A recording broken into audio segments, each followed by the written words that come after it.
On va voir que tout ce qui est à faible allure en franchissement, c'est souvent ce qui nous pose des difficultés. Et des fois, avant une marche, avant une montée, avant une descente, on a un virage. Et souvent, on aborde mal cet obstacle parce qu'on ne sait pas faire le virage avant. Donc là, c'est une technique de trialiste et on va voir les éléments essentiels qu'il faut avoir pour réussir à se présenter bien pour les obstacles suivants. Bien entendu, certains diront, on va faire le virage assis, mais ça ne va pas être d'une efficacité totale. Le mieux, c'est de se présenter debout. On va libérer un petit peu la moto au niveau des repose-pieds, c'est-à-dire qu'on va écarter ses pieds des repose-pieds pour lui donner un petit peu de liberté. Ça va nous permettre de l'incliner. Et ça va nous permettre aussi de pouvoir positionner son corps à l'extérieur. C'est-à-dire de mettre complètement l'axe du corps à côté de la moto. Ça va nous permettre de rattraper donc le poids de la moto qui va basculer à l'intérieur à l'aide du corps.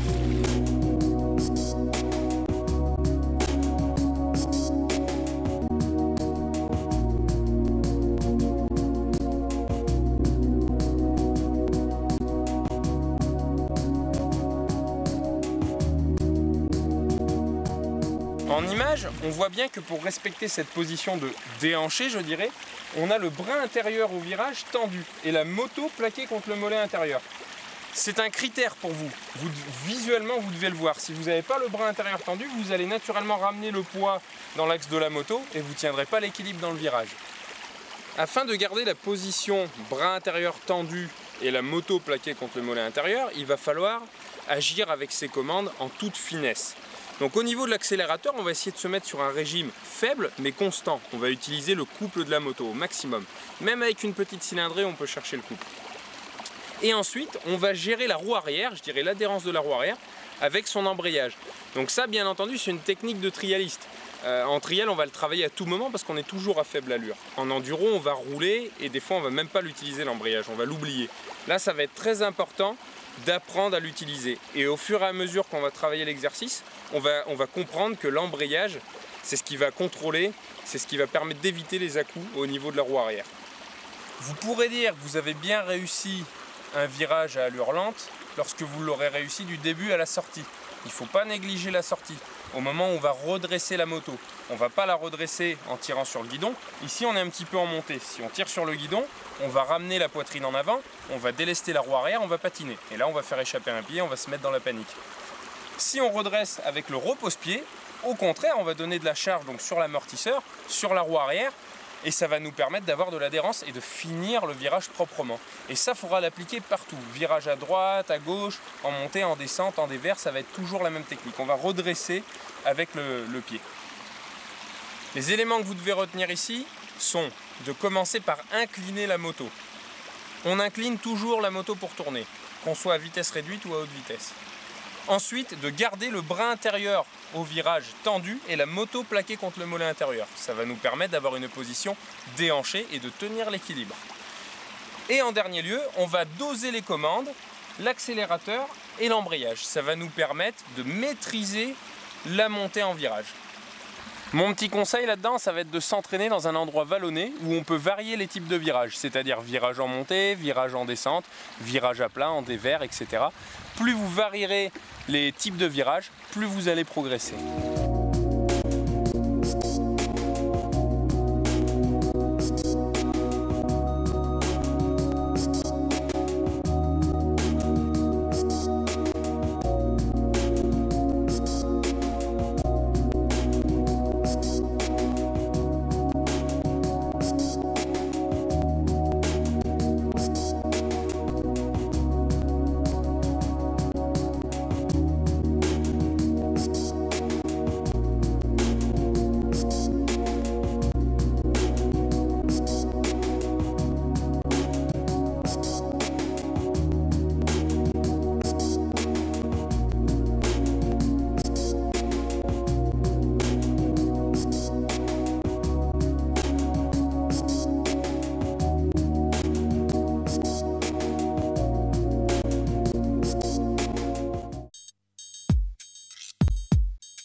Maintenant,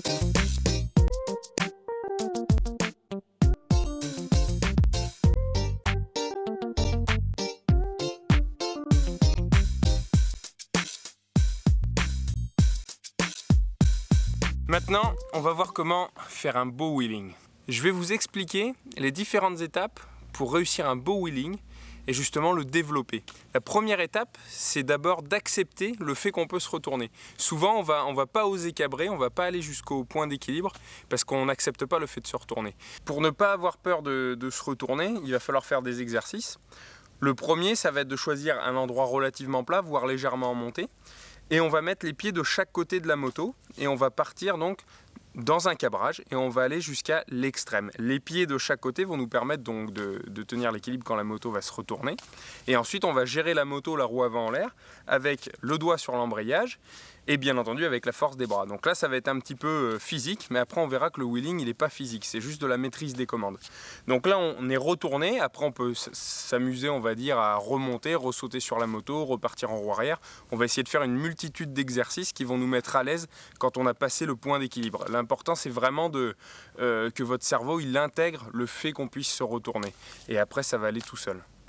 Si on commence par cet exercice, c'est-à-dire qu'on ne grille pas les étapes, qu'on apprend à se retourner, on va enlever beaucoup de danger dans l'exercice de wheeling. Parce qu'on verra qu'on va le faire avec la technique et on va le faire à faible allure du coup le wheeling. Parce que si on le fait au moteur, on va aller très vite et c'est là où si on se retourne, on peut voilà, froisser sa moto, tomber sur le dos, etc.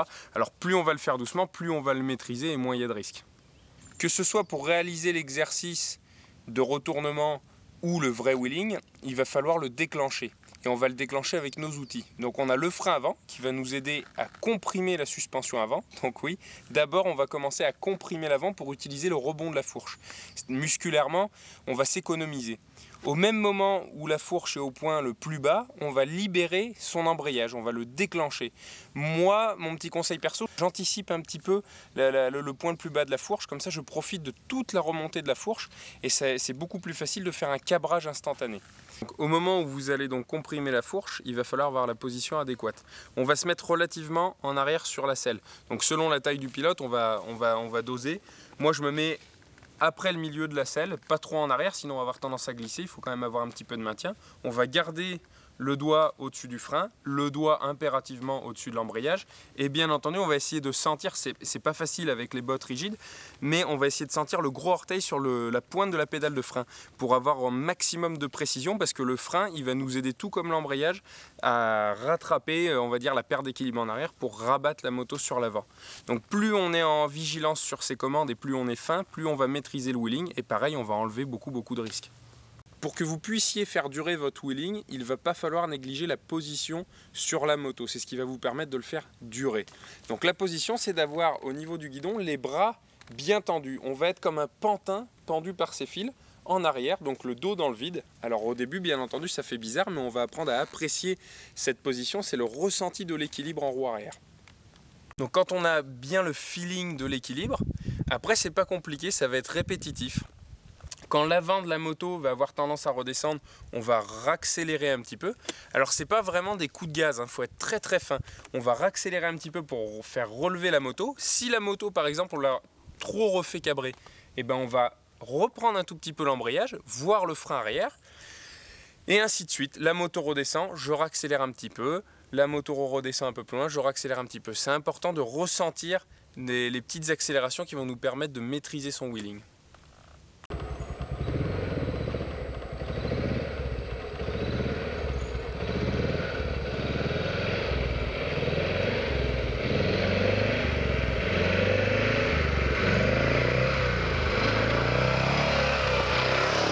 Mon conseil au niveau du frein arrière, c'est de l'avoir toujours en légère pression. Comme ça, quand on va appuyer dessus, ça évitera de faire des à-coups et de redescendre d'un coup, bien entendu. Et ça va permettre justement de moins faire descendre l'avant, de le faire descendre moins loin. On va le maîtriser avec le frein arrière. Donc toujours une légère pression, c'est vraiment quelque chose d'efficace. Pour ce qui est du regard, Donc quand on va être dans la roue arrière, moi je décale légèrement mon regard du garde-boue, c'est-à-dire que je regarde sur le côté, d'un côté ou de l'autre, selon le terrain. Et je vais le placer assez loin pour pouvoir observer les différents volumes qui vont se présenter devant moi. Ça va me permettre d'anticiper la maîtrise des commandes et ce que j'ai à faire en fait. Hein. Et ça, quand on l'a compris, qu'on ressent bien l'équilibre, on va pouvoir faire des dizaines et des dizaines de mètres en roue arrière et c'est du pur bonheur. Si vous voulez devenir très performant dans l'exercice du wheeling, vous avez 3 choses à retenir. La première, ça va être de déclencher son cabrage à l'aide du frein avant. Très important, on va utiliser le rebond de la fourche. La deuxième chose, ça va être de se pendre au guidon pour faire durer le wheeling et maîtriser les différents volumes qui se présentent devant vous. Et la dernière chose, ça va être de doser les gaz, bien entendu pour pas que l'avant redescende de trop et qu'on reste toujours sur ce point d'équilibre. Et les gars, chut, on ne doit pas l'entendre votre moteur pendant le wheeling. On ne doit pas être dans les hauts régimes. On doit rester sur le couple. Et là, je peux vous dire que votre wheeling, il va être d'enfer.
Alors ici on retrouve une grosse montée technique façon Hell's Gate et c'est assez difficile parce que c'est plein de cailloux fixes et de cailloux qui bougent.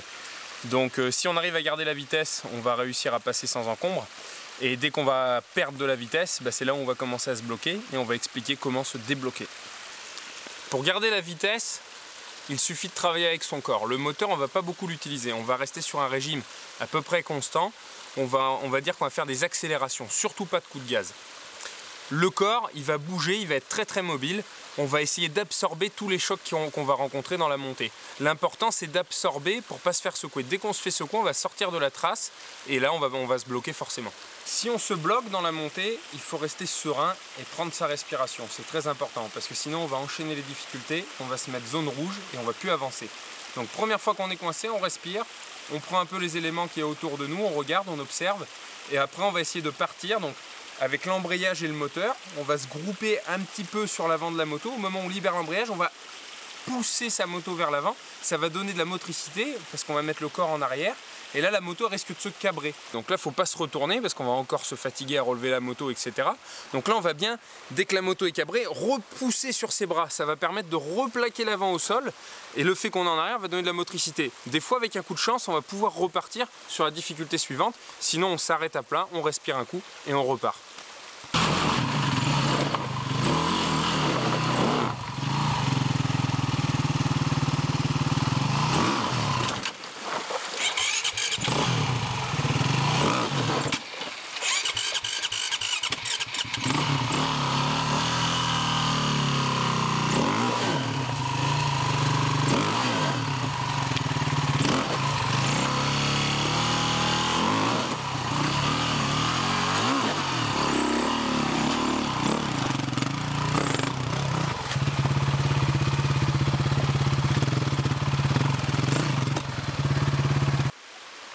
Mon petit conseil à moi quand on est bloqué, par exemple l'avant embuté et l'arrière collé à une marche, on va se reculer, on va reculer un petit peu les roues pour donner un petit peu d'espace, pour avoir un tout petit peu d'élan, on va essayer d'en profiter.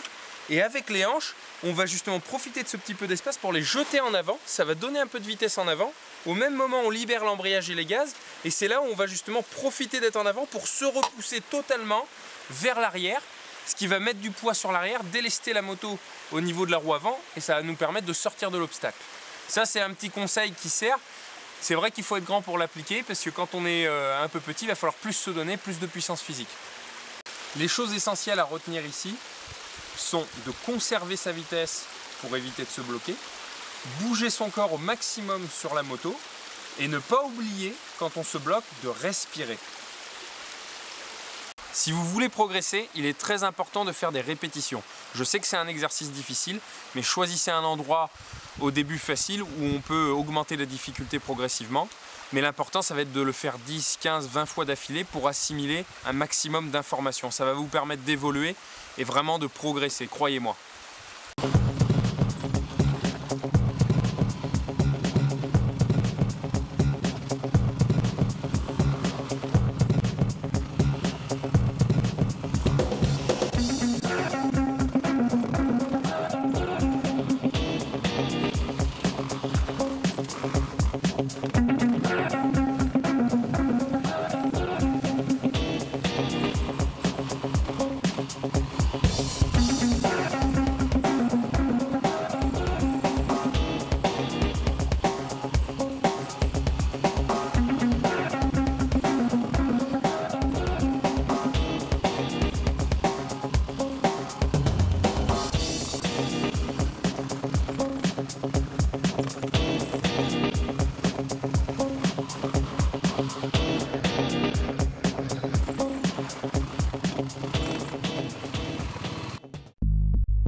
Alors ce soir, on va en profiter pour faire une petite séance d'entraînement nocturne.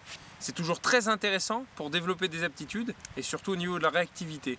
On va voir que sur des parcours qu'on connaît de jour, quand on va les faire la nuit, on n'a plus du tout les mêmes repères et qu'on va développer beaucoup de nouvelles aptitudes. Alors, pour pas s'embêter à monter des éclairages de folie, etc., de modifier toute sa moto, tout son faisceau, moi ce que je fais pour m'entraîner la nuit, je garde l'éclairage d'origine et j'ajoute deux petites lampes qui éclairent bien, environ 60 mètres devant moi. J'en fixe une sur le guidon et j'en fixe une seconde sur mon casque. Sur le casque, ça va me permettre surtout de regarder, quand je tourne la tête, les difficultés ou peut-être de trouver des nouveaux passages quand je suis coincé. Alors maintenant, je vais partir dans une descente et une petite montée qui est déjà filmée en images dans le DVD. À vous de trouver à quel moment et vous verrez que la nuit, ça change tous les repères. Allez, on va enfiler son casque, ses lunettes. Et la nuit, on va voir qu'on a toujours un petit peu d'adrénaline. Et c'est ça qui est sympa. Alors le plus rigolo, c'est de le partager entre copains. On a souvent des bonnes anecdotes à raconter. Allez, c'est parti. Let's go.